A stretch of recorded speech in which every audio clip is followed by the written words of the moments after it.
Дорогие кыргызстанцы, поздравляю вас с праздником стойкости духа, патриотизма, единства народа, Днем Победы в Великой Отечественной войне.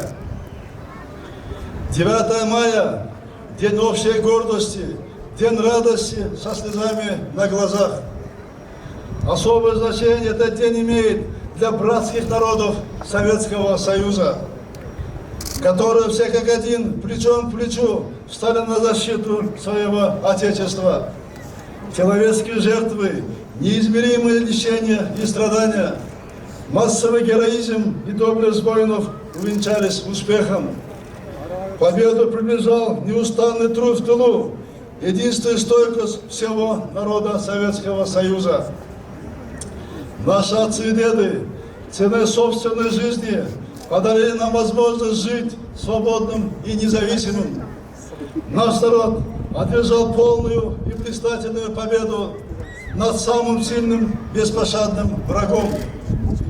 Весь ужас той войны остался в прошлом.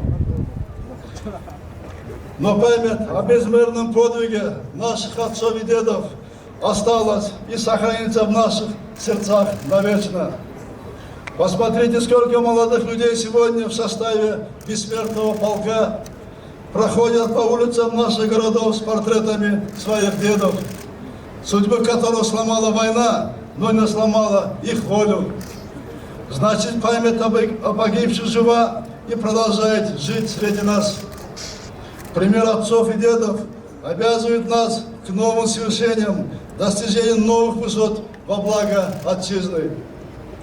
Уважаемые соотечественники, вклад Кыргызстана, внесенный во имя победы, поистине значителен.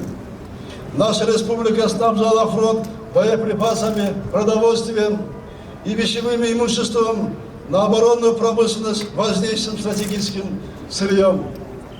Фрунзенское пехотное училище готовило офицерские кадры для Красной армии. Работники медицинских учреждений выхаживали бойцов, прибывших в республику на реабилитацию после ранений.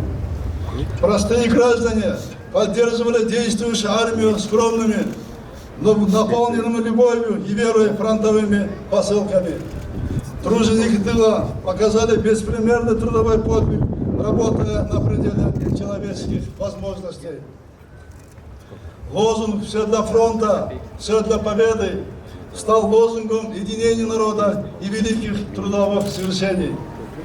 На фронтах в едином ряду защитников Родины героически сражались более 365 тысяч наших земляков.